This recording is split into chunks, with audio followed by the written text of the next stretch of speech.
Hello, true believers. It's time for another retro comic review right here on Heroes for Hire Comic Club show. But I can't do this alone. So, even the leader of the X-Men needs some people to help. So I think I'll introduce him with this video. To me, my X-Men.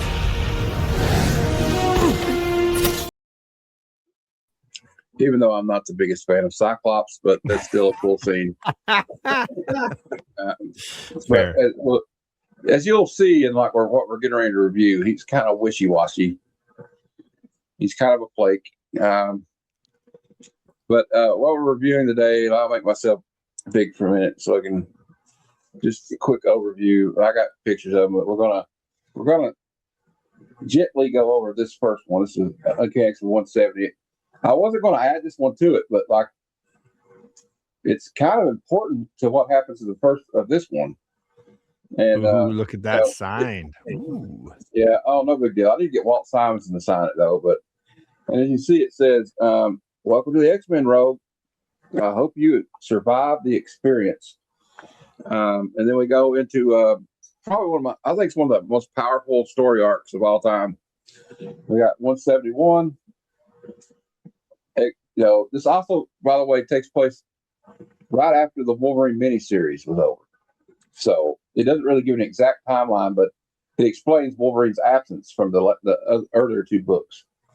And then we get into this one, which is just, you were talking about Paul Smith. That's pretty iconic to me, that cover.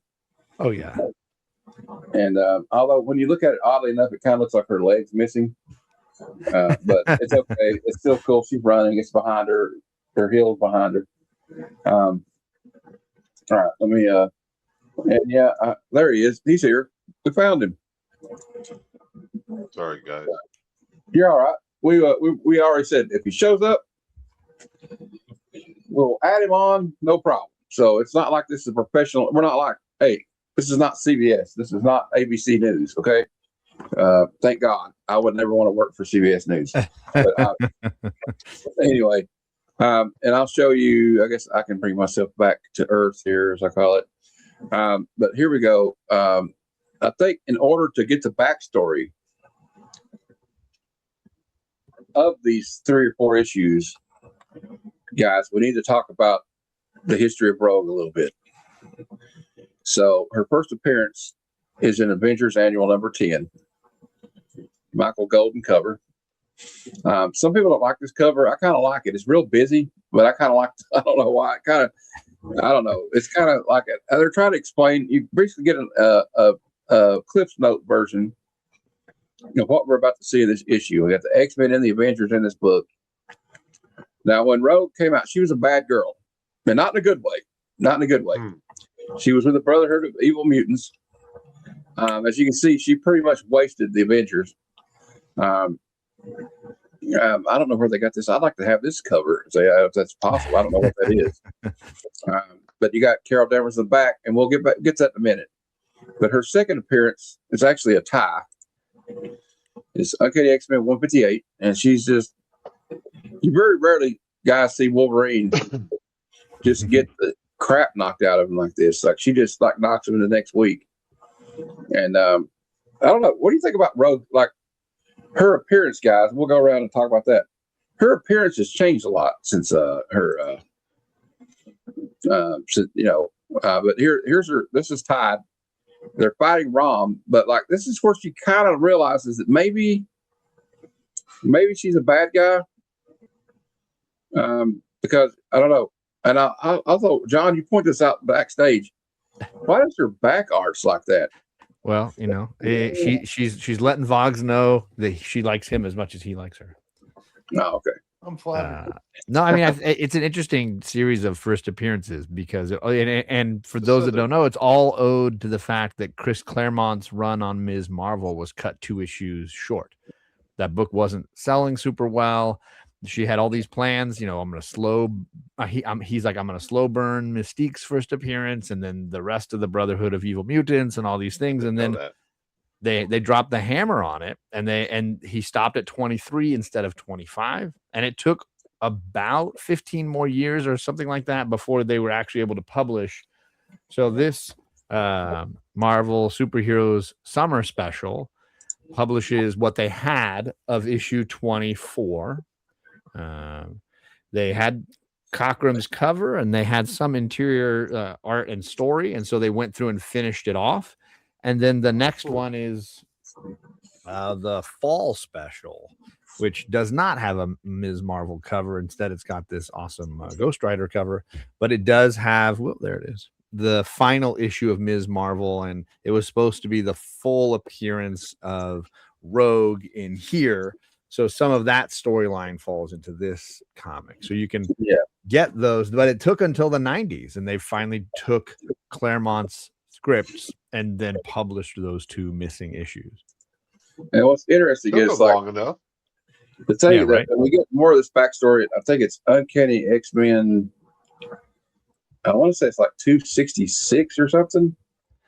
The battle between Rogue and Ms. Marvel. What we learn more about Rogue's powers is the fact that if she holds on too long, it absorbs somebody's power, like somebody as powerful as Carol Danvers. And she holds on too long, she almost killed Carol. Yeah. And she actually ruined Carol's life, because if it wasn't for Professor X, when she became binary, right? If I correct me if I'm wrong, John, she didn't even remember her parents, where she was born, where she's from, that she was in had done any military service or whatever. It definitely ruined her life. Yeah, for sure. And I think it's the only reason I think that Carol Danvers continued as a character is because Claremont had one successful book, and just because Ms. Marvel failed, he's like, no, you're not getting rid of my character. I'm just going to bring her over to the X-Men. I'm going to make her binary, and my character is going to continue to live. He still had a platform. He's like, I like this character, and she's going to continue. Correct. Didn't they start a binary series this year last? I think, I did not read that, but I did. Yes, there was a new binary series. But there's a C. It's what issue is it in? It's in one. Okay. First off, we're going to start. We'll go ahead and start. The reason I want to start with this one, because it kind of correlates with what goes on in the next issue, because we open up and we got Scott Summers and Madeline Pryor. This guy, he loves the redheads, and she looks just like. Well, we find out later there's a good reason she looks like Jean Grey. But this is where they're kind of like in their honeymoon period, I guess you would say, right, guys? Sure. But he still is like, I can't get over the fact that she looks like Jean Grey, and which also makes me go, this guy's just superficial. I don't know. Little bit. It doesn't mean that. It doesn't. It's not going to keep me from taking a shot at Cyclops. So, even though I know he's just falling in love, but then we cut to their scene, and like, because what Claremont was good at is weaving different storylines into the same book. So we cut to the Morlocks. They're fighting underground. The Morlocks are these underground dwellers, the mutants, and they really got the X-Men on the ropes. But Nightcrawler frees Colossus, and then gets their leader.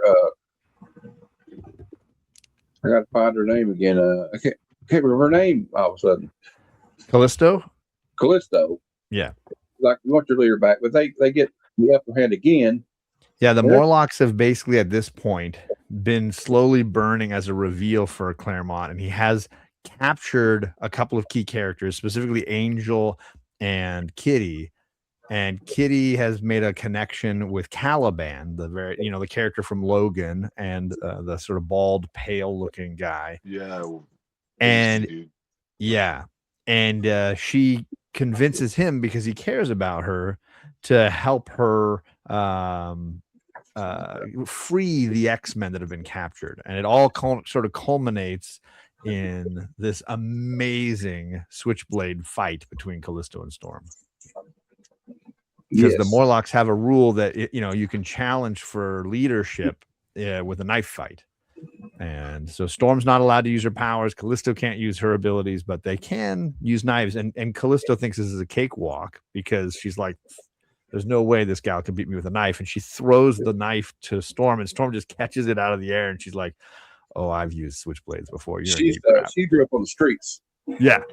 So she's not new to anything. And it kind of, do you think, John, it kind of unlocked something she had inside of her that she forgot about in her past? There is a bit of that, but I think the truth is all of these characters are suffering. This all takes place after the first big drama with the Brood. And most of the X-Men characters were sort of like corrupted by the Brood, and Xavier basically had to like get a clone body. He's now living in like a clone body, learning to walk again. And I think all of them were damaged or changed by this experience. And so she's still kind of like recovering from what was, she thought she was going to die, that this Brood creature was going to take over her life, So I think they're all kind of still recovering from that. And it's impacting her aggression, you could say, because she does basically stab Callisto in the heart and kill her. But thankfully she knows that there's a Morlock healer, so they will save Callisto's life. And she uses that as like, look, I killed you and I saved your life. I'm in charge of the Morlocks now. I'm the captain now. We also have an interesting segue here where we jump to it's before she stabs Callisto. But here's Mystique, and she's in this nightmare, and she's being chased by these fox hunters. And a couple may look kind of familiar to us. I mean, who do they look like you guys? I mean, it's great for sure. It's Jason Wingard, right? Wingard, Mastermind. Yep. Yeah. But this is definitely connected to an ongoing plot with, what's going on to Maddie, to Madeline Pryor, and what happened to Jean, and and the Dark Phoenix coming back. Correct, but it's not going to be Jean, right? It's going to be this. They're using Maddie's body for that. Yeah. So she wakes up and she meets with her friend Destiny. Irene. Yeah, Destiny. She's a precog. Destiny without her mask. I know a lot of people think Destiny's going to be this young, hot-looking babe, but Destiny's basically a grandma. Well, it does sound like a stripper name, but yeah, it does. And she's very slender in her costume. Very, Yeah, but she's blind, but she's a precog. Correct. And she says, I cannot really tell. There's something wrong. She's in danger, but I don't know. Past that, she can't really tell because it's something you'll find out. And then we cut here. She goes to Rogue's bedroom, and Rogue is gone. And we see that she's on a bus, and they're leaving Washington, and she's headed to New York City. She's headed to upstate New York, not New York City, to the X Mansion to seek help because, unbeknownst to anyone, I mean, I think she talked about it with Mystique, but she can't even tell if her memory, what memories in her mind are hers. We get more into this with the Savage Land story years later, where she takes on anybody she's ever touched. She takes on part of their personality and their memories. Yeah. So abilities and memories. Yeah, and their abilities. And so that's got to be pretty traumatic kind of thing because. Oh yeah. I mean, because I remember there's a part in the Rogue Savage Land that came out like last year where she sees like Captain America's thoughts and Carol Danvers and all the Avengers, and you got to also think she sees all of their traumas too. Mm-hmm. Yeah, I think it was my interview with either when I was doing Rogue Storm with John on why I liked Rogue, or maybe it was my interview with Cliff why I liked Rogue, and I think it was Cliff, and he said, "Do you think Rogue's abilities are a blessing or a curse?" I said, "It's a blessing and a curse at the same time. You get those powers from that person, but you also get the curse of what they went through. So it is a blessing / a curse." Yeah, I don't know if I'm skipping too far ahead, but when she's talking to the X-Men in that room with Xavier and everybody, she says, "It's driving me crazy, Professor. You got to help me. Yeah. My powers are out of control. The slightest touch triggers the transfer. It's getting so I don't know anymore which thoughts or memories or feelings are mine." So I think that's a good point. That's a good part. That's a good jumping on point to get to the next issue, which is 171. Beautiful, cool. I didn't mean to skip so far ahead. No. Actually, we were done because we basically covered all. The other thing I want to cover was when she stabs Callisto and like ends that whole ordeal. Nightcrawler is taken aback, and he tells Peter, he's like, "I've never seen her act like this. I'm worried about Storm." But yeah, then you didn't cut too far ahead, Jeff, because the only thing we really got to talk about is like, okay, it picks up back where me and John were commenting on how awesome that could have been a cover. Oh my god! Other than having the wrong name above her, yeah. That's so. This is a a rare Walt Simonson issue of Uncanny. This 171, and that it concludes the Morlock bit and then moves back to the mansion, and that's when Rogue arrives. And we go back to Maddie. That's the first of it, though. She's having a nightmare, I think. Yeah. So, and Scott at this point has still not told her he's a mutant yet. And she admits right now that like she has no real memories before this airplane crash. Yeah, right. The crash is the same day that Jean died. Yeah, so there's like a very big coincidence there. It's not really a coincidence. It's not really a coincidence, I should say. Right. And we also get a little moment with Binary, Carol Danvers' current personality, coming out of the Brood drama because she was helping the X-Men during that story. And we get back there where she's talked to her parents, but she admits that she remembers them, but she just had no emotion attached to it. Correct. Just seeing them. She's going to see them, I guess, out of obligation. But so we get that point, and then we get to the point where once we not be able to get the page right, there's kind of going to stick together. We get a weird workout theme with like Professor X and Alondra. Yeah, Lilandra's trying to teach him how to walk again, trying to comfort him through this new transition he's going through with his body. Yeah, I kind of like this part too, where Kitty's like mad because she thinks the New Mutants stole her computer disks, and like Magic's like, "Aren't they under your keyboard?" Well, and she's often being lumped in with the New Mutants, and she feels like those are the baby mutants. I've earned a spot with the big kids. I don't like that you're putting me with the little kids. But then we get to the meat of the story. What we came to talk about mainly.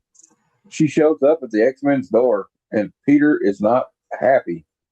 No. He knocks her down, and I love the way that he writes her dialogue. It's like, I don't want to fight. I need the X-Men's help. I gotta have it, or I'm as good as dead. So then the part where Jeff's talking about where they're in the office, and the one thing that's really surprising about this is like none of them are like any pity at all, because when she says I can't look in the mirror and I see a stranger's face, and Nightcrawler's like, if you task me, it's the most apt punishment for your crimes. And that's coming from Nightcrawler. Yeah, right. The pacifist.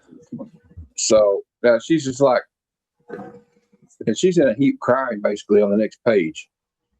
And like, she's trembling. Yeah, Professor X gets kind of mad at the X-Men at this point because, I mean, Xavier's big thing is to help any mutant that needs help if they really sincerely want help.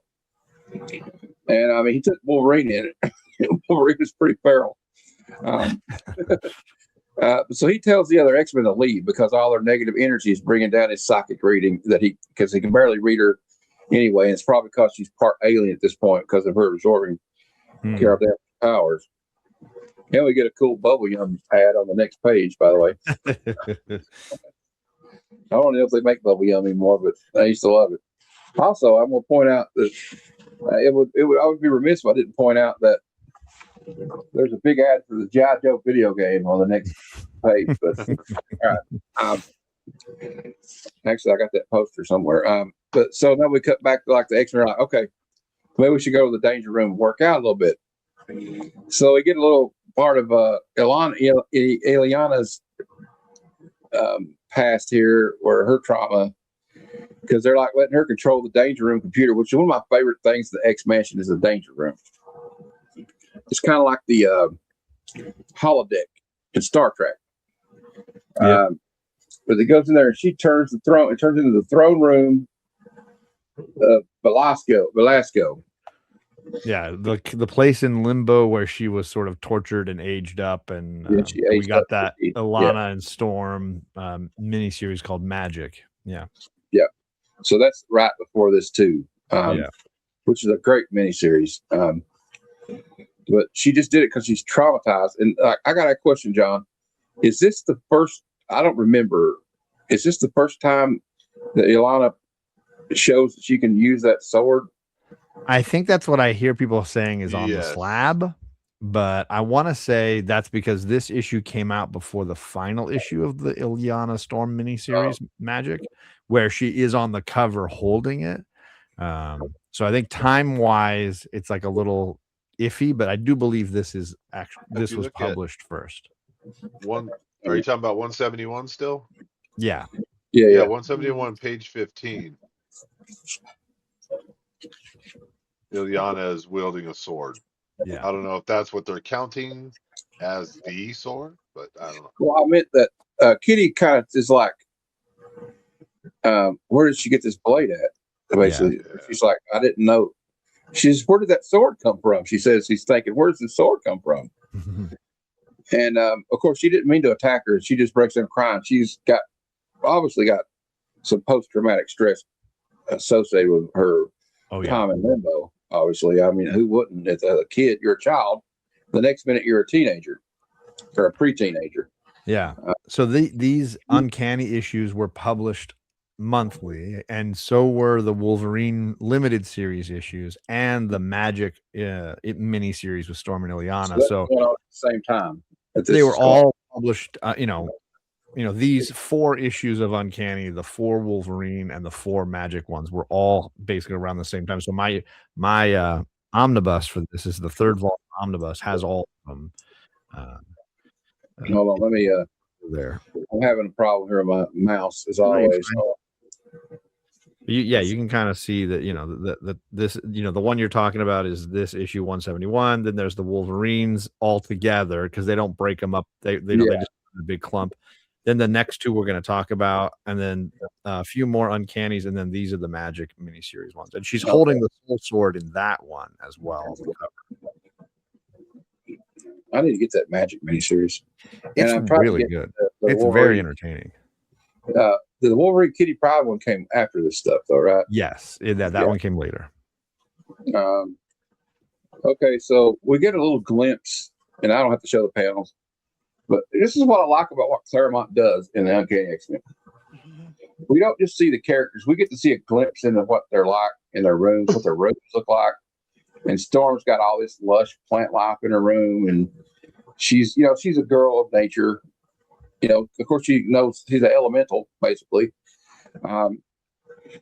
It shows her like controlling the rain inside. I think she lives in the attic, right? She does, yeah. It's got a bigger ceiling, so she's able to like make it rain to water her plants, and she can focus the rain on it. It's kind of cool. But she's really struggling with what happened with the Morlocks. And she's really like, she said something like, okay, I want to kind of say it was just the weather around me, her plants get destroyed because she's not focusing. And she's like, the weather around me always reflects my emotional state. My anxiety, my confusion, my fear manifested themselves as violence. And my poor plants suffered for it. Then all of a sudden she gets interrupted by, because Professor X can astral project. And he's like, I need you down here for my report to my study. And she kind of lashes out and says, it's because of you that I became an X-Man, old man. And she throws a knife at his projection. Mm-hmm. And that decision is destroying me. So at this point, this is also before, like, I guess, I don't know if I pointed out earlier, but of course, obviously, Scott Summers has left the X-Men and he was the leader. After Jean died, and Aurora Storm is now the leader of the X-Men. That's who they promoted. But anyway, we get to it right down to the nitty gritty. We're back in his office, his study. And he says, I'm going to read this out loud because we probably need this. It's important. If I can get my light to work here. All right. I've questioned Rogue at length, and I'm convinced of both her need and her sincerity. Therefore, I have decided to admit her not only to the school, but this is kind of unprecedented too, because he says, but to the X-Men as a probationary member. Mm-hmm. Yeah. And immediately Storm says no. And he's like, I beg your pardon? I beg your pardon? She's like, yeah, I lead the X-Men. I think that entitles me to some say in this matter. And she's like, Rogue's history. Are we expected to fight beside someone that we know we cannot trust? Or do we dare we cannot trust? Who might betray us at any time? And we don't really get a reply to that, because then here comes Carol Danvers. Yeah. Yep. Here comes Binary. She's flying in. And she comes in and she walks to the front door. We really don't see what happens. But let's put it this way. You know how the kids say it's on site, right? Yeah. Well, you get a nice little panel of her knocking Rogue basically into orbit. Yep. Yes, indeed. And she's like, and Rogue is like, she doesn't know her. She doesn't recognize her because she remembers her as Carol Danvers, not Binary. She's like, my goodness. I like the way they have MAH. My goodness, that Mississippi draw. I've been hit before, but never like this. I don't know who that hussy is or why she slugged me, but I'm a aim to make her regret it. I'm a aim to make her regret it. Oh, and then when she comes flying back down, I love that you get Carol saying, "That's the spirit, kiddo. Come and get me if you can." Yeah, come on. Just gives her another one. Just right on the kisser. So you think Rogue, what is her age at this point? Is she like 18, 19? Yeah, I would say Young. high teens, low 20s. Yeah, she's young because everybody calls her kiddo. She's like, Carol calls her kiddo. Yeah. And Wolverine calls everybody kid because he's older than all of them. He's even older than Professor X. Well, she comes back, like he says, that's the spirit, kiddo. Come and get me if you can. And she knocks her back again. And then Peter gets in between them and he grabs Binary and he's like, wait, chill out now. And so Professor X says, he says, I want Vincent, Peter. Peter, is that so wrong? And Professor X says, so long as Rogue remains under my roof, Binary, she has my protection. She's like, how can you say that, Charles? And still, Rogue doesn't know who she is. She's like, what are you talking about? Because she tells Rogue, I wouldn't have thought you capable of such cruelty. And Rogue's like, what are you talking about? What's my life got to do? What's my life got to do with you, huh? We never even met for a day. And she becomes Carol Danvers and goes, perhaps this will help. And then Rogue realized, oh, it's Carol Danvers. And she said, this woman whose life you destroyed, Rogue, the woman whose life you destroyed. He said, now I possess the power to do the same to you. And then Storm says, Professor, if Rogue stays, I go. And the rest of the X-Men kind of say the same thing. Yeah. But I don't know how he does it, but Professor X seems to always pull it out of his ass. He says that you deny him, though we abhor his body. He says, who was it, Aurora, who told me that Wolverine was an X-Man, not because of his sterling character, but his potential for good? That to deny him, though we abhor his violent nature, would thereby deny our true reason for being, which is to help him achieve that potential. The same argument holds for Rogue, does it not? Of course, there's a risk in accepting her, but consider the alternative. At least with us, she has a chance for a better life. Deny her, and we condemn her outright. And that I will never do to any mutant as long as the breath remains within me. Didn't have to make her a probationary member of the team right off the bat. Damn. That was very provocative. What do you guys think of that? Let's talk about that. John, let's start with you. What do you think of? Was it kind of provocative? Immediately make her a member? It's definitely true to Xavier's character to give second, third, fifth, 10th chances to people, and I think that's in keeping with his character. I also think it's in keeping with Carol's character to be like, you're gonna do what? Like, no Yeah. way. She's not having it. And Storm is questioning this judgment, knowing that they've fought this person. It's the same. So I'm currently with Omni X-Men. We're reading around the trial of Magneto. It's the same discussion then. Magneto's becoming an X-Men. He's becoming the leader of the X-Men. And there's a lot of debate internally. Like, Cyclops is not having it. Like, this is ridiculous. This is our enemy. We can't just embrace them if they're turning over a new leaf, right? And I would say especially because of the nature of Rogue's power. Mm. Yes. So, And we kind of get that later. Vox, what's your opinion? yeah, my thoughts are, Charles wants to help anybody he can. He believes in second chances, and that may be a downfall of one of his traits. But Carol had the right to react the way she did, because guess what? Yeah. She did.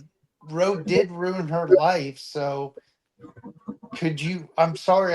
As you guys know, I love the character of Rogue because it's a redemption story. But could you blame Carol Danvers for saying, No. "Wait, what did you say?" No, you can't.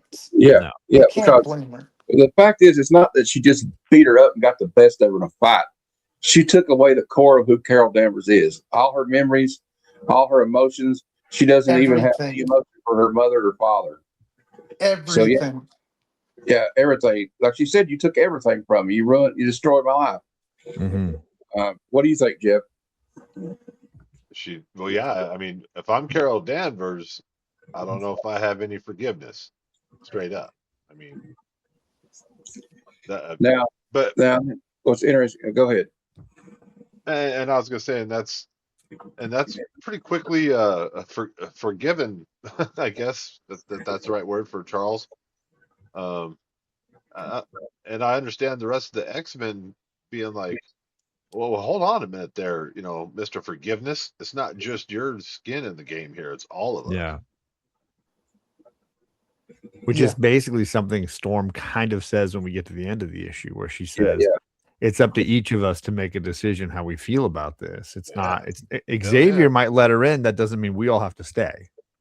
We've got to each of us make this, because obviously Carol storms off in a huff, right? She's like, I was considering being an X-Men. I've always considered you all friends, but I can't stay. I'm out of here. And she's, I don't think we see her for a hot minute because she's with the, Starjammers. I think the next time we see her, she's living with the Starjammers. Well, she says, I have nothing to lose here, Charles. Yeah. No real ties to break. That makes this my decision easier. I'm not an X-Man. And all of a sudden, I'm glad. Yeah. And then Storm basically says, we all need to make a decision if we're okay with this. It's up to each one of us. Yeah. Because she says, Xavier, you're right, and Carol's right too. So that there's no wrong here. Yeah. Carol's it's respectable for Carol to feel this way, and it's respectable for Charles to have this faith in second chances. But we've got to decide who we feel we want to follow. Yeah, we get a sad little ending here, I think, because I kind of feel bad for Storm because she's like, what now, Wind Rider? Would that I could soar home free, and then carrying as a bird to the woman I was, the life I led. And she said something like, I wish I were the goddess that men thought me in Africa. Mm-hmm. But then with a wave of the hand, I could cure every ill and make everyone happy. But I'm the only human, and I must therefore cope like everyone else as best I can. This is my moment of truth. I want to leave, yet duty demands I stay. Though that means accepting Rogue. Whatever I choose, I will no longer be the woman I was, but what will I become? Aurora or Storm, which is it to be? So she's at a crossroads. Mm-hmm. And we get a little bit more peek into that in the next couple issues, because this is not just a Rogue kind of like being accepted in the X-Men story. It's also Storm coming to acceptance with a lot of things, and then Wolverine coming to acceptance of something he doesn't want to accept, right, about someone he loves, because he thought he was going to get his happy ending. And that's the one thing about Logan. Man, he just never gets that happy ending. It's just like, well, how boring of a comic would that be? That's true. That's true. I mean, If You everybody need got the happy ending in conflict. comics, we wouldn't have Batman's parents murdered, and we wouldn't have Batman. So, Right. Yeah. but that's kind of the end of that. We kind of took a long time on that one. But it's kind of an important issue. They all are. What am I saying? They all are. But next we go to you find it down here. We go to the next issue, which is Uncanny X-Men 172. And so we got the penciler back for this one. Paul Smith. Yeah, Paul Smith's back for this one. Of course, obviously Chris Claremont is writing it. When it opens up, we are in Japan. Well, you see on the cover, Wedding bells. Yep.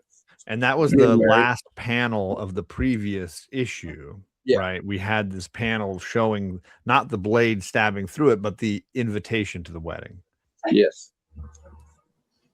And we go to the old X family, as I call them. They're kind of a family, I think. Oh wait, now when I say the last issue, I meant the end of the Wolverine miniseries. The end of the Wolverine last issue. That panel, that picture of the wedding invitation is the end of that panel of that miniseries, and the team getting the invitation and choosing to come out. Five members come out. You know what I had to do today? I had a lot of nostalgia looking at these pages, and they got Cracker Jack ads, and of course. Anyway, that's beside the point, I guess. But they're in Japan, and we get an interesting scene right off the bat.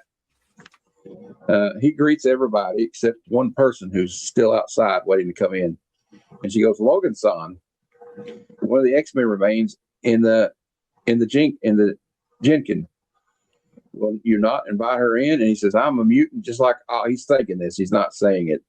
"I'm an X-Men, just like all the X-Men, born with a special, unique powers and abilities, and in my case, among other things, I have enhanced physical senses: sight, hearing, taste, touch, smell." I knew who was there the instant she entered. Yep. And it's Rogue. Yep. I got to turn my light up because I can't read this crap. You don't need to read it all. We can skim through. Yeah. If it were up to me, I said I'd cut out her heart. Ooh. So Wolverine never minces many words, but he's like, there she is. And I kind of feel bad for Rogue because look at her, she's standing there kind of meek, like, I don't know if I should be here. I probably should have stayed at the mansion. But they brought her. They probably want to keep an eye on her. What do you think, John? I mean, that's part of it, I'm sure, but it's also like a team building exercise. I'm sure Xavier's like, oh, I'll send him to a wedding. What could possibly go wrong? He doesn't know that Logan's bride to be has been mixed up with all sorts of criminal underlords in Japan. But just on a little. Oh, sorry, man. Go ahead. No, go ahead, Jim.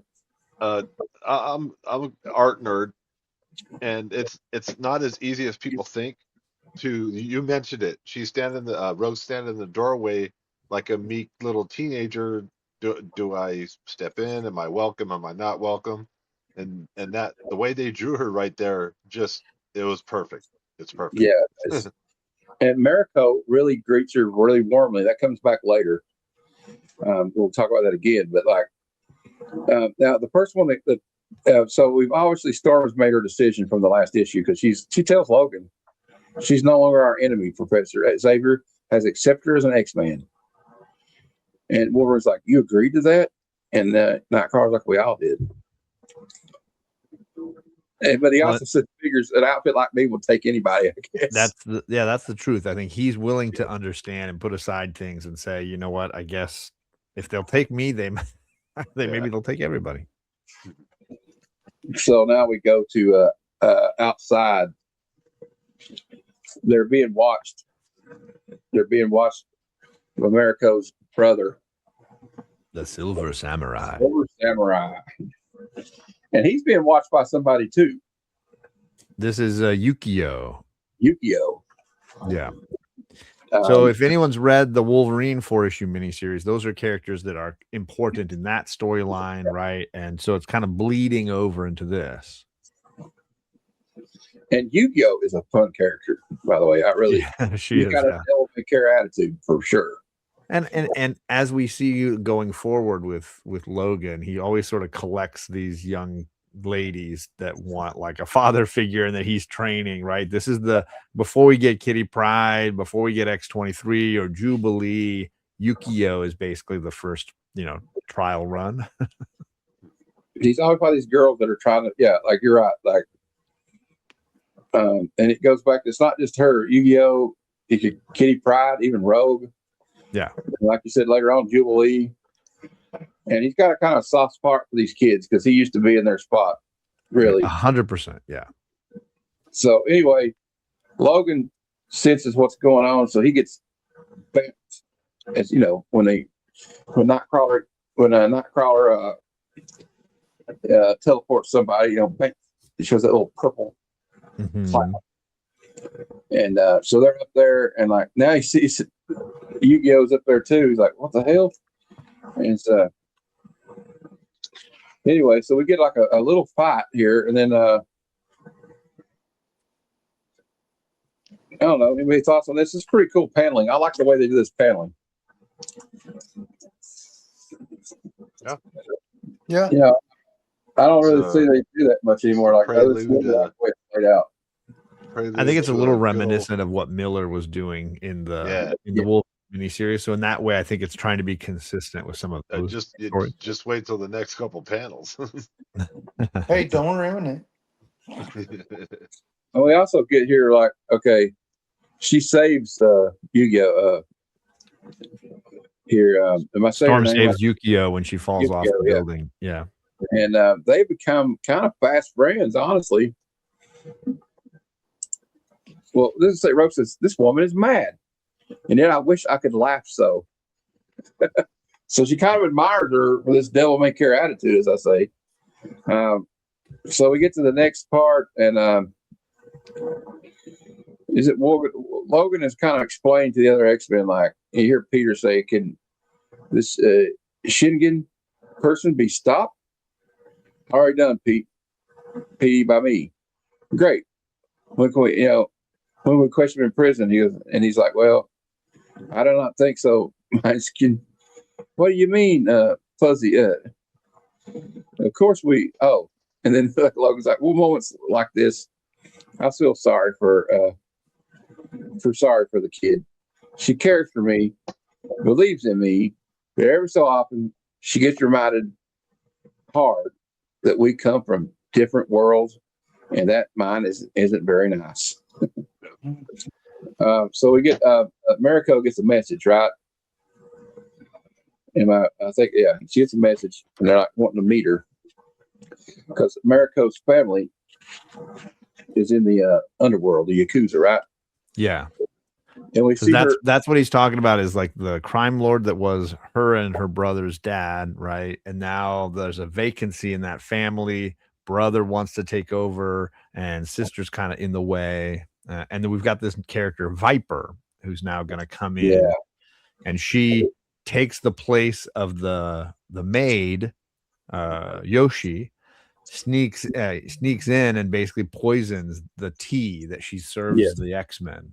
And we get an interesting panel on the bottom here. Look at all the X-Men sitting here socializing, but look at Rogue. Yep. Isolated. So anyway, we get that little moment. So she poisons her tea. Mm-hmm. But the thing is, Wolverine, he can heal.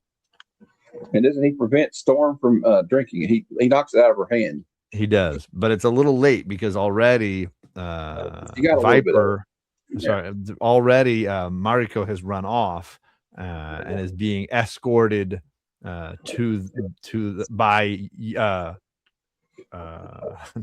Yukio to the meeting with her brother. So it's like sister is not trusting Logan and the X-Men, so she's doing it on her own. But Yukio knows she can't do it on her own, so she's disguised herself as the chauffeur. Now we take a tiny little trip back to Alaska. Who cares? Yeah, I don't know. He's thinking that she's the same person, reincarnated. So yes, he's trying to solve the mystery, which, spoiler alert, he's not going to solve for quite a long time. And his brother's like, "Get over it, dude." I'm curious because Will, is this the first time you've read some of these issues or gone through some of these stories? just the other day. I've read 171, but I read the other two last night. As someone who's like enjoyed Rogue as like a headlining X-Men, was it weird to see her sort of ostracized and kind of like isolated No, and because lonely? how they were questioning why she was accepted was why she got ostracized. Yeah, it made to you. sense for you. It was okay. It made sense for you. I mean, I would Yeah. assume that you would feel for her character too, like understand how she's feeling a little bit.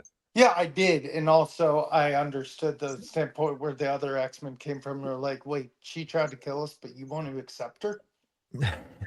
Right? I still get this feeling, and I don't know if there's anything that I missed along any of these issues or any of the other entangling issues. I still get this feeling that she's 16, 17. 'Cause she No, doesn't. she's like, She might be no. younger. I don't know. The Uh, X-Men, I mean, comic book ages are always kind of fuzzy. Yeah, I but like the guess way I know the way people- she like, deals, the way she's dealing with her problems currently. You know? I would guess she's 18 to 20. No, I don't know. I think Maybe. Jeff might be onto something though, because she's kind of an angsty teen Yeah. a little bit. I don't know. She must be a little bit older than Ileana. But Mm. this is what I like about Well, it's Claremont. tricky because I know people that still tell me to this day that Ileana is only 19 now, and I'm like, that's not true. That's She's not true. not. No way. She's Come not. on. She's in her late 20s at least. I'd like to think because her brother's, got to be old enough that he's been, trying to get married a couple times. Yeah, I know. So here we go. There, she meets with the Silver Samurais there with Viper, and this guy's impersonating what's his name? I can't remember his name. I do have a question for you after the show, John. Though. Oh, it's the Grand Master of the Yakuza, but it's not him. It's an impersonator. But the fight breaks out, right? Because Yukio jumps in to fight the Silver Samurai. Everybody just starts fighting everybody. Yeah. But So, Storm was the only one not poisoned, and she rolls up like, nah, I'm here to stop this whole joint. yeah, and then like we see Viper. She gets knocked by Storm right here. This is a cool panel. Yeah. You see, whoosh. So it knocked her down. Dealt with her. She's involved. You like the gambit was Yukio's, and thus far proving most successful. She cannot hear me. She is unconscious. She is lucky to be alive. My gust of wind was meant only to disarm her, but it blew out of control. So She's having trouble controlling her abilities right now. Controlling everything. And she's like, physically, I'm no match for the samurai. If I am to save Yukio, I must risk summoning my lightning.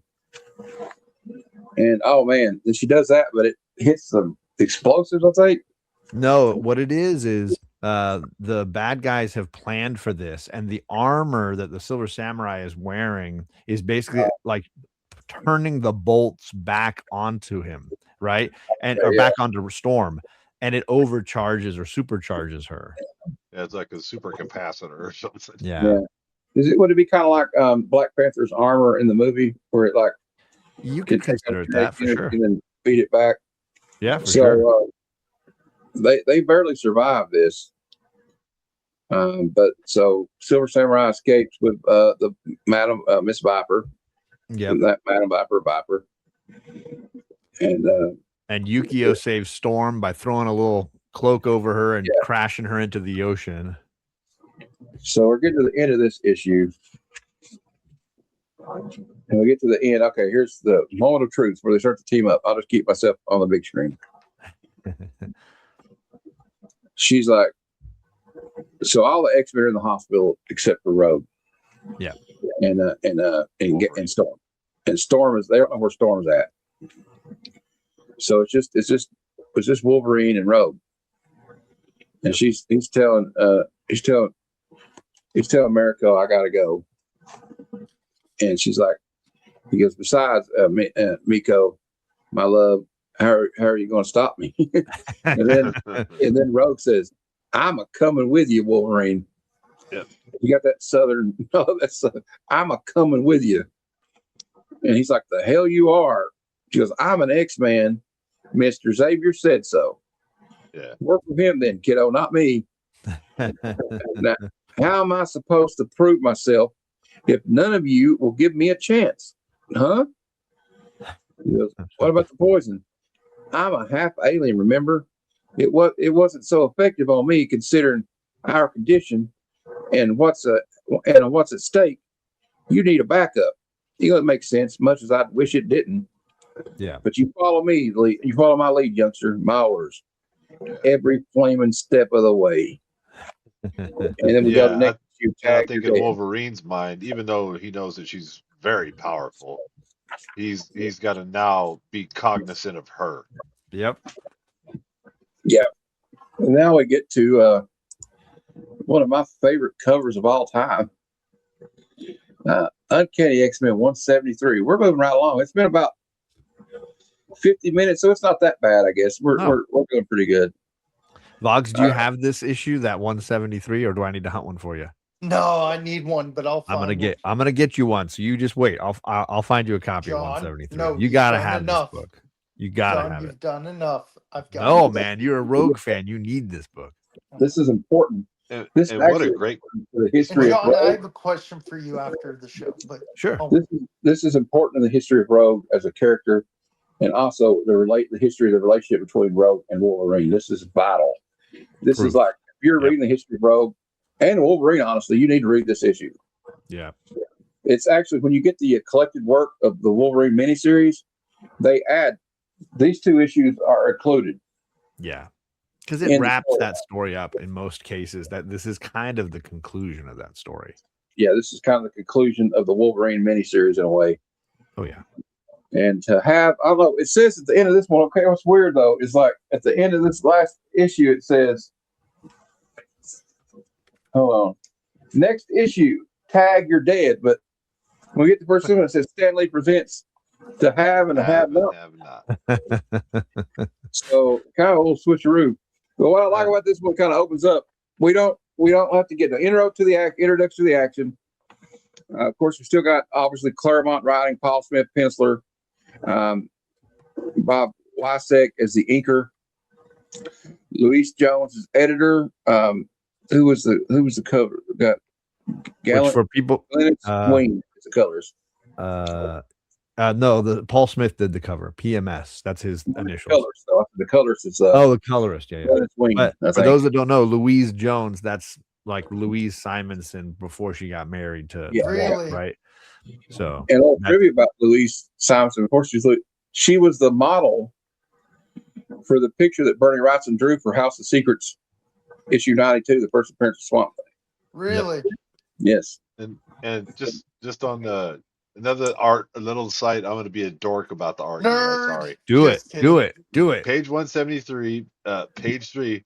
When's the last time you guys saw an 11 panel page? Right. Also, I want to get to the point, like we just show it right to the point. There's two guys flying out a window, which I'm not going to make myself dig for that one. But to Jeff's point, we got one of my favorite panels in this whole book. Hold on. That spread page panel, across the top. We see this up here. He's choking this guy out. Yep. And Wolverine's like, I'm going to read. I don't want to read everything, but I just got to read this part because it's great. It's already a lousy night for business, Akio. You want me to do the same for your health? I want information. I won't ask again. And then Rogue's just chilling at the bar, and she's like, y'all better cooperate, sugar. We've been getting to run around all evening, and it's making Wolverine a wee bit testy. A wee bit testy? You mean really? Yeah, a wee bit. But like she's sitting there, and this guy tries to stab her in the back, and I love it. Blade. Yep. And she's like, I like what she also says, and I do so enjoy watching professional work. Playing your sidekick has proved to be a real education, Wolvie. Yep. In more than one way. And the guy stabs her and it bends his blade. He says, and she's like, she picks him up by his neck and says, that's not no way to treat a lady. Don't do it again. And then he tells the guy, you're out of options. So they're going to go. And she's like, what's our next move? He gives the information up. Of course he gives the information up. And she's like, what's our next move? and he's like, Nebatone. He'll lead us to Viper and the Silver Samurai. And then he said, and then things get nasty. Yep. Because at this point, like Wolverine and Rogue have a very similar moral compass, right? It's very much like we're not playing the like red, white, and blue superhero guy here, right? We're definitely playing the moral ambiguity. Yeah, yeah. And our motives are very justified. This is X-Men, sir, not Punisher. Punisher streams over there. No, there's a little Frank Castle in both of them at this point, though, because like,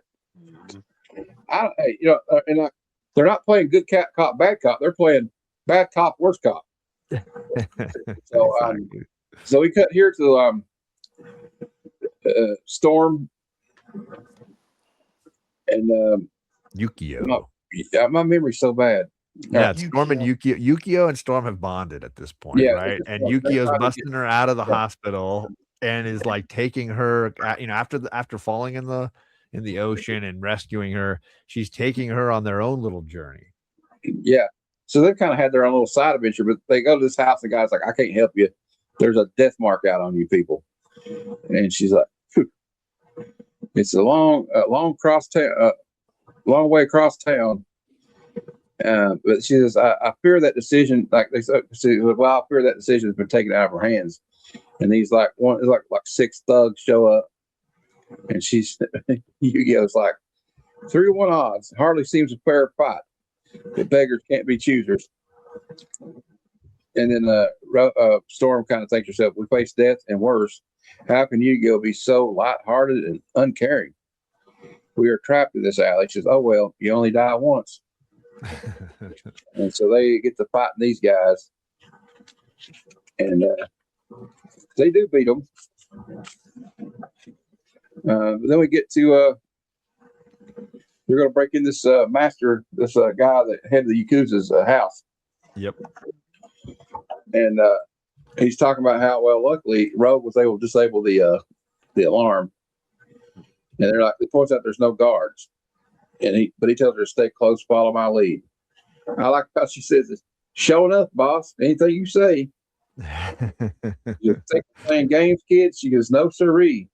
I'm just not afraid of being hurt." One of the benefits of being invulnerable. He goes, famous last words.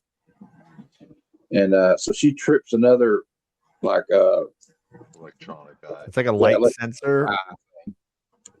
And he says, I'm tempted to let her take the shot to find out what her limits really are, but I may need her later. So he grabs her out of the way. And then we get an interesting. We got to make it big for this one. Like, next time, watch your step. That statue could have been you, my hero. It seems like that deserves a reward. And she acts like she's going to kiss him. Yep. And you know what He's happens? not having it. Yeah. He's like, no. And she's like, he grabs her by the neck. She's like, don't ever pull a stunt like that and make a threat like that to me or any other X-Men, even as a joke. He put his fist under there, like, all I got to do. Yeah, he's always got to do is go snick, and that's it. So they go in there, and this has all been a distraction and a decoy. And he's like, well, that must have been, we've been suckered by it. She's been suckered by an imposter. And sometimes there's something about Rogue in her early days. Sometimes she's cute, and sometimes the way they draw her is kind of weird. Yeah. Yeah, I'm curious. I know, Voggs, you're the Savage Land 90s with the bomber's jacket. Is this the third? Actually, it goes Bomber and then Savage. Oh, nice. Okay, but this one would rank below all of them, right? The short hair with the skunk stripe. Yeah, but the worst one I have to say is where I forgot one run of X-Men is where she wore the black and the red outfit. Oh yeah, okay. I didn't like that. Sure. Even though I do have a nice art piece of it. In a way, I kind of like this version. My favorite is with the bomber jacket, obviously, because I grew up watching the cartoon. Heck yeah. But I kind of like it's kind of like a new wave, kind of like punk rock look. She got the little hood that we'll she do can a flip show up. where we show our favorite Rogue and Storm covers. Another one of my favorite rogues is I like the Age of Apocalypse rogue. But I also like and I don't know if you guys have ever read this before, but Rick Remender run on Uncanny Avengers. I liked her okay. costume of that one. I thought, and Nice. I really like. If you know what, one day I'm going to do a deep dive on volume 1 and 2 of that because there is a really interesting relationship between her and Deadpool, but we won't get into that now. Oh Okay. yeah, I remember that. He's in love with Rogue basically, and Dude, she that's does. why I'm gonna give you the trade paperback of Mr. and Mrs. X.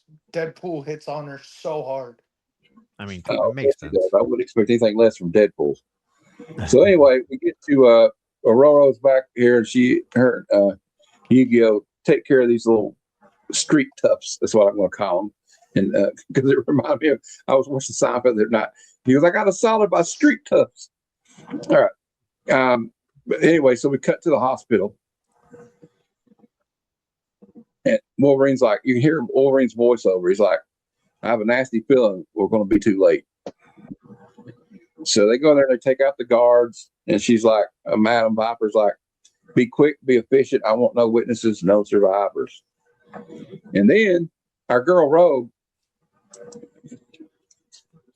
just comes in and like, like a wrecking ball, like, a Miley Cyrus. What do you think of that? That's a pretty cool panel. Yeah. Yeah, these are the ones I was talking about earlier. This Great is like, it's not Frank, but it's Frank style. And that's one thing we're talking about Paul Smith. He does a good job of illustrating the action. Yeah. And he's probably inspired by Miller here. Definitely, Jeff. What do you think? That's what I see. So he's fighting the samurai guy, and like here's some more great stuff. Look at this. Yeah. Like, see, this is what's great about this. This is telling a story without any words, which is just brilliant to me. Another guy that was good at that is Steranko. It's also like a simple one color background, right? Yeah, so you're not getting detail in the background, but you're instead following the movement of the action. And then we get to this is here. It's beautiful. This whole spread right here is just amazing to me. I think it's illustrates everything. And he's getting ready to kill him. And Mirko says, "No, enough blood has been spilled, beloved. Let this be an end to it. My half brother has lost. Grant him his life." He's like, "I do that, Miko, and then this will never be over. He'll never keep coming back till one of us is dead." And actually, Wolverine's right because he's always coming back. I remember issue 2 of Wolverine, the ongoing series, that had a red background. I feel like he still keeps coming back, but whatever. He's still coming back. Didn't he have? They kind of denoted here in the book. He had to run in with the New Mutants before this. He killed one of the New Mutants, actually. I wouldn't be surprised. I don't remember. So anyway, he's like slipping off, but like Madam Viper's have none of that. And she pulls the gun out and aims it at Mirko. And Wolverine's like, he says, we move as one. Viper ain't and me from the door, her for her gun. The outcome isn't even close. But then our girl Rogue jumped right in front of the gun. Pulls a Superman. Exactly. Yes. Faster than a speeding bullet. And Wolverine knocks them out. And Wolverine comments on her strength. He's like, the kid's either a show off or she doesn't know her own strength. That shove flaming nearly puts Mirko and me into orbit. She had to beat a bullet. Yeah, and Viper's like, that's a nice gesture, but X-Man, but you're dead now. She fires on a Rogue. And Rogue's like, joke's on you, lady. They couldn't care less whether I live or die. That blaster must be something else. And I could actually feel its effect. But I've got to keep blocking Viper. She's like, I got to keep in the way or she's going to hurt them. Yeah. And she does it, almost kills her because we get a very emotional part here. Like, okay, but she has to use it for so long that blaster rifle, whatever it is, it explodes. Yeah. The gun explodes in her hand, and basically she's has to retreat with the Silver Samurai, and then Wolverine embraces Rogue on the ground and is like, what's he say? He goes, the kid's breathing, but I can barely find a pulse. And she's like, geez, Wolverine, I guess I ain't as invulnerable as I thought. And he says, and Rogue and I are alone in the room. She says, so much for my brilliant career, and I think my life. And he says, don't stop, stupid. My healing factor can save you. No, you need to save that for yourself. If I absorb your powers, Wolverine, you may die. He goes, my risk. And besides, dog, who's going to stop me? Stop. So he gives her a kiss. And she absorbs some of his healing factor that saves him. But we get to the next one, America's get ready to make a bad decision that will affect Wolverine and her lives for the rest of their lives.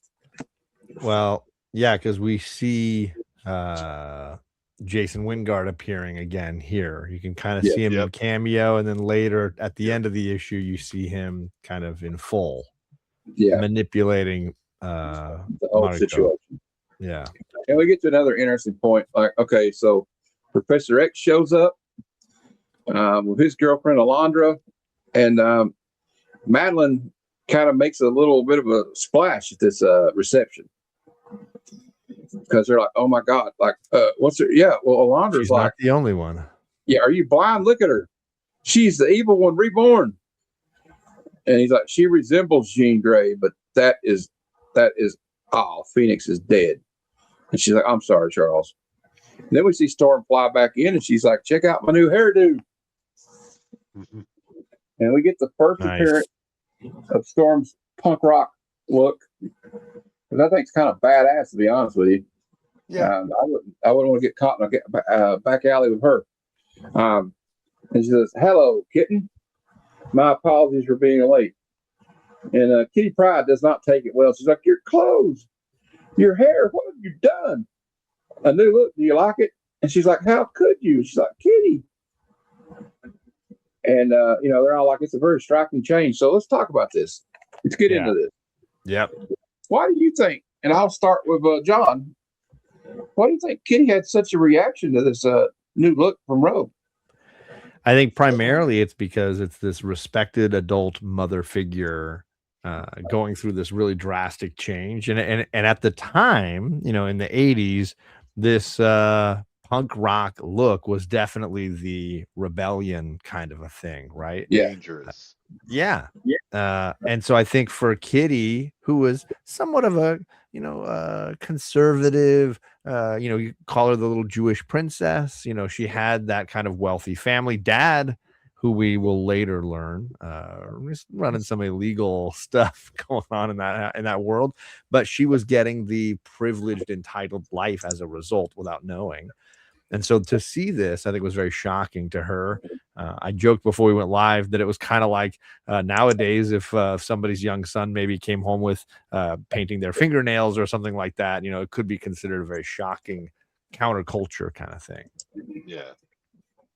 What do you think, Jeff? Kitty Pryde's still relatively young here, right? Yes. Definitely. So pretty much alluding to exactly what John said. Let's say Storm's my favorite high school teacher. She's the one that touched me. She's the one that, I'm like, I'm going to follow this person's lead because they got it all together, and then boom, that happens. It makes you go, okay, what world am I living in? I don't get anything.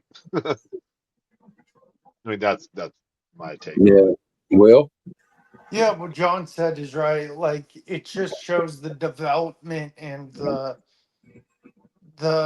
changes the character went through of what she had to go through, the Morlocks, and now she's like, hey, this is the new me. Get used to it.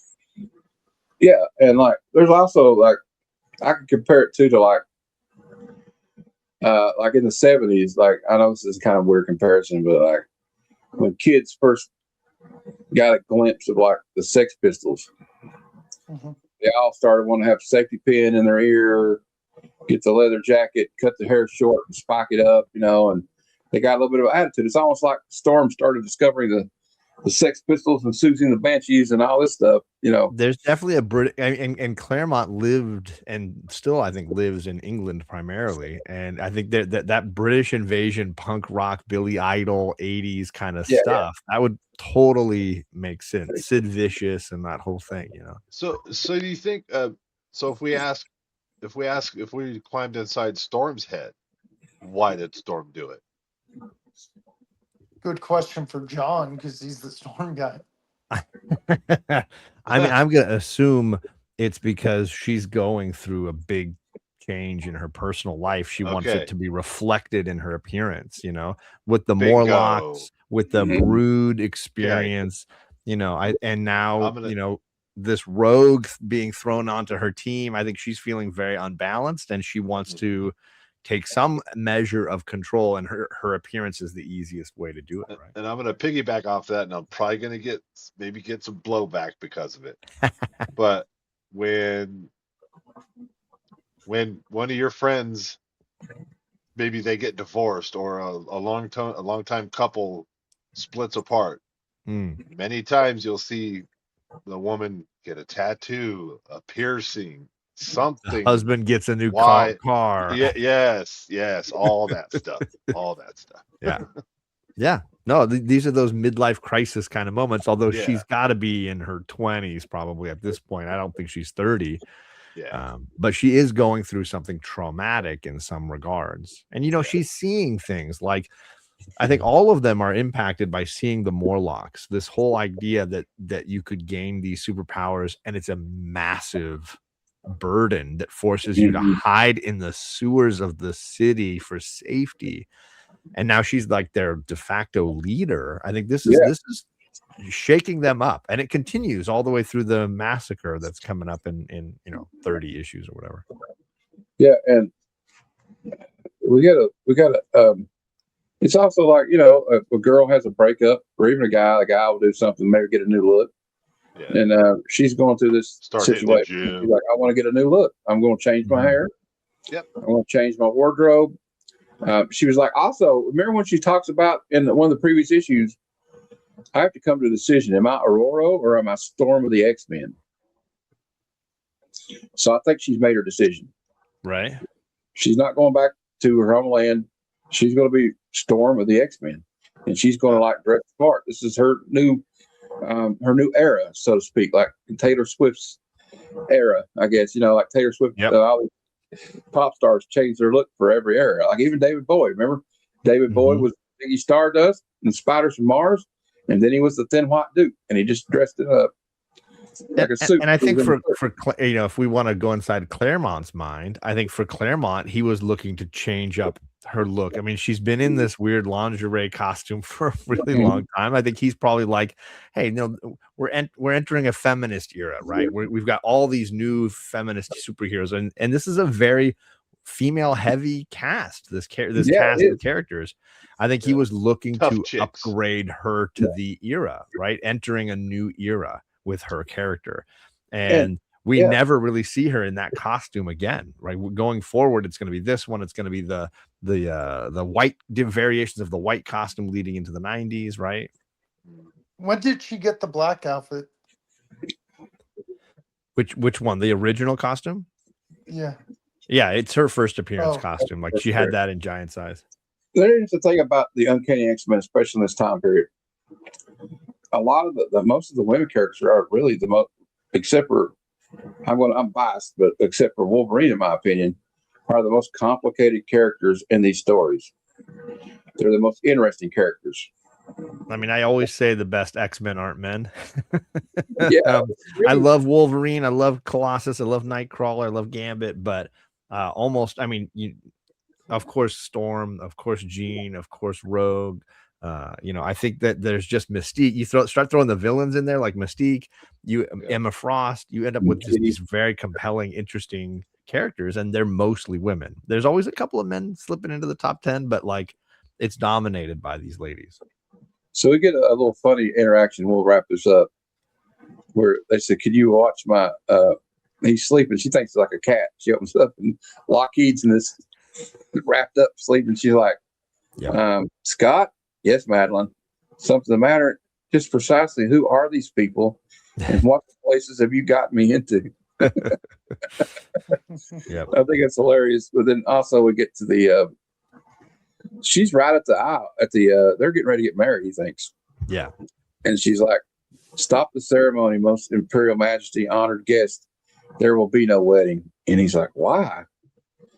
He said, "Cause Gudgeon, you are not worthy." Ooh. Ooh, that's got to be something you don't want to hear from your bride to be at the. And may I point out, look at this bullpen No. picture of John Byrne. Look at that. That's Oh, so yeah. cool.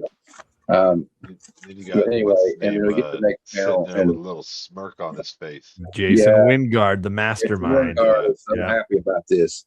And he's like, "Fuck you, Wolverine." Go Claremont, man. Go Claremont. Slow burns, right? All these slow burns. We got next issue, romances. So And Wingard's face is on the cover of that one. yeah, I got that And here he's- somewhere. We might and he's do a looking review at, of a few more coming up. One of these days, guys. We don't. It's not like what's great about having your own YouTube channel is it's not like we have to do it next week. So, but that's pretty much it. But I'm gonna have a go around, and Will, I will start with you this time. Since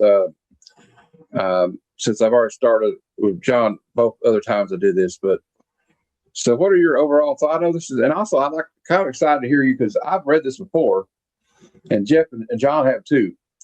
Jeff Johns. Get it anyway. Okay, see what I did there? This guy. But as a road fan, what was it like seeing this and reading this? Those two Yeah, issues. it shows the maturity of the character, what she went through, and it could be said in 2 words: growing pains,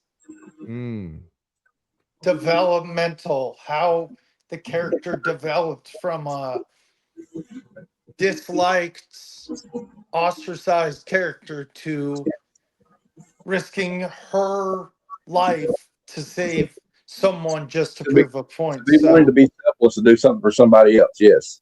Yes, so she wanted to feel belonged, where she would do anything just to help. So yeah, no, it's a great run, and I'd give it a 10 out of 10. Okay. Jeff, final parting shots of this 4-issue story arc. I was deep into the Uncanny X-Men at this point, and devouring it. I was, I think, like 9, 10 years old, and and my mom watched Days of Our Lives religiously, so I was no stranger to the soap opera world either. So as much as I love the Rock'em Sock'em Hulk versus Thor books and the Spidey, that type of thing, and I love that just as much. This book was enough action and enough of the other stuff to where, I don't know, it was just I kept waiting for the next. Where's it going? Where's the next? It pulled me. It kept pulling me into the next, and that's what comic books are supposed to do.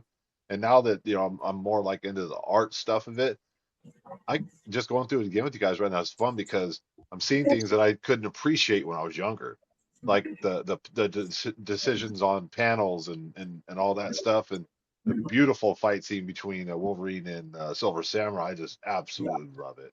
Yeah, it's amazing. All right, John, what are your parting thoughts? I mean, it's a wonderful continuation of several stories, whether it's the Ms. Marvel run leading into the creation of Mystique and Rogue, or whether it's the Wolverine miniseries and the journey of him with Mariko and Yukio. And I think all of this ties together beautifully. Claremont really doing a great job of all these little strands and threads and how they connect to each other.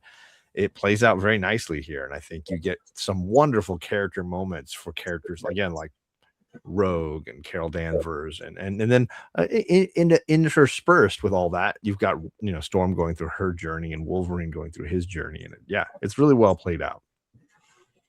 And I'll just piggyback on what all you guys said. I think we see the beginning of what's going to be one of the most popular characters in the canon of Uncanny X-Men history become who she is beginnings of what she's to become and be. And she almost like blossoms, in more than one way. She becomes a woman, and she's a very beautiful woman. But that's not beside the point. What I love about Chris Claremont is this is an example of top tier comic book writing at its peak. This is like, I think this is sometimes why the X-Men series struggle right now, is because, man, it's kind of hard to top the Muhammad Ali of the X-Men, because that's what he was. Right. And the way he does this, he had time. So he had time to do what he wanted with these characters. He knew he wasn't going anywhere. The X-Men was probably definitely the most popular series they have besides Amazing Spider-Man. And so he's got time to work with these characters. He's not going anywhere. And you see this beautiful development of characters like Wolverine and Rogue, especially around this time period. And also Magic and Kitty Pryde. And he keeps all this stuff balanced. Yeah. Along with also writing the New Mutants at the same time. I was going to say, when we're about to launch that New Mutants title and throw Exactly. Kitty and Ileana over there. So, And we're one, I guess, 12 issue period. I don't know if they're in the period of time where they were twice a month publishing Uncanny, but There's a little while, we're about 12 issues away from Storm suffering the consequences of letting Rogue in, because Rogue is going to be hunted by the government, and they're going to try to shoot her with a weapon that would take her powers away. And Storm jumps in front of that bullet and takes that shot and loses her abilities as a result. So this relationship that's growing between Rogue and Storm is going to bite Storm in the rear end here in a little bit. Yes. And then we get into a lot of the relationship too that she's got with Forge. Coming up. And then the Morlocks come back because now Storm kind of ostracized as a mutant without her abilities. And it's a lot of complicated. These characters are complicated in a good way. It's not like I can't understand them. As a young person reading this, I could relate to the isolation of Rogue. I could relate to like the indecisiveness of Storm. You know what I mean? And like maybe not as much with Wolverine with the heartbreak. I mean, I would learn about that later in life, but and like really, Wolverine is like a really tragic character when you think about it. He's got this people that are close to him like family, but he can never find true love. It seems it's like always something's in the way. You're like either this douchebag Cyclops is with the woman he loves, or like she gets left at the altar by this woman he loves. So I guess most people Wolverine, he loved die. That dude, I know he's got the healing factor and he can take care of it in the physical world. Everybody knows that. But I was telling Matt earlier backstage, it's no wonder to me that he hasn't gone absolutely marbles, just marbles, through all the wars and the love lost. Because, he's from we were talking about, from what we know, his history starts roughly in the 1800s or something like that. So we all know as just regular humans, we go through stages of life, and love lost is one of those very, very painful things that never really quite goes all the way away. You just learn to live with it. How much has he been through? You know what I mean? Well, and imagine he's been in a lot of wars. I think he was in World War I, World War II. I mean, they show him in they show him in like certain French and Indian wars, I want to say. So he's seen a lot of death and destruction. And it's no wonder when he shows up at the X-Men's door, when he first shows up, he's kind of feral and he doesn't really care about anybody else because he's like, it's kind of mentality my dad told me about when they were in Vietnam. Have you been there for a while? These new guys come in to fill spaces that are gone from guys that got killed or wounded. You don't want to know them. You don't want to know anything about them because they might be gone in a week. They could be gone the next day. You can't afford to care. Yeah, and that's his experience just in life, right? Because he's constantly outliving everybody, and he's constantly surviving all sorts of tragedies that other people are lost in, right? And so he is that is his existence, not just in war, but just in life. Yes. Yeah. He's almost, I guess you could say, he's at war with life. He can't die. I mean, he can die, but he can't die either.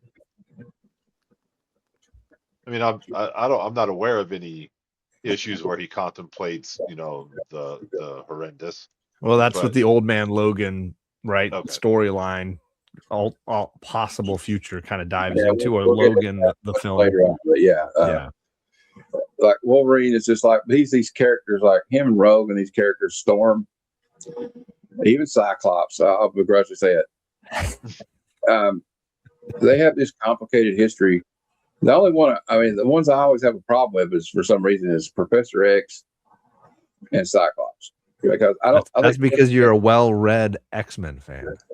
I mean, Professor X was proven to be not a very good person. A lot of these later on, like he lied to him about what happened to the original X-Men team.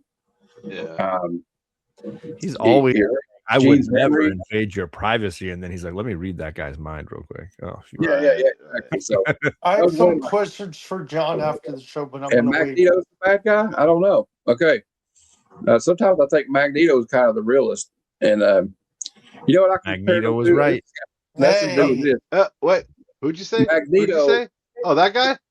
Yeah. Magneto. One thing about Magneto is this. I compare him like I know Magneto wasn't in the story, but I kind of compare like Professor X to Martin Luther King, and Magneto is Malcolm X. Very, very. And he's apt not any means comparison. necessary. I've seen enough stuff that I'm not going to mess around anymore. We're not going to like keep the kid gloves on. So yeah, we'll get into that later. Maybe we could do another How review. many times do I put my hand on the oven and burn it before I say I'm gonna throw the oven in the ocean? Yeah. Well, I guess that's a good stopping point. It's almost an hour and 30 minutes. We've waxed poetic about the X-Men for an hour and 30 minutes, which is pretty cool. And thank you, John, for being a part of it. Jeff and Will, thank you very much. I appreciate you guys being here. And I guess we'll end it there. And I got a different outro for this one since this was about like Rogue joining the X-Men, among other things. Of course, obviously with Wolverine getting his heart broken again, and Storm there we go. Storm kind of like having an epiphany of her own. She's decided to stay with the X-Men instead of go back to her home country, which she's kind of been missing. And we got a lot of more interesting stuff to do. Maybe we could do like the one with Jason Wingard next time. Well, we might start off at 174 or something. I don't know. I have those issues, but maybe next month or something, But anyway, everybody, thanks for watching. And, I always sign off like this because Uncle Stan used to always say this. Until next time, true believers, Excelsior.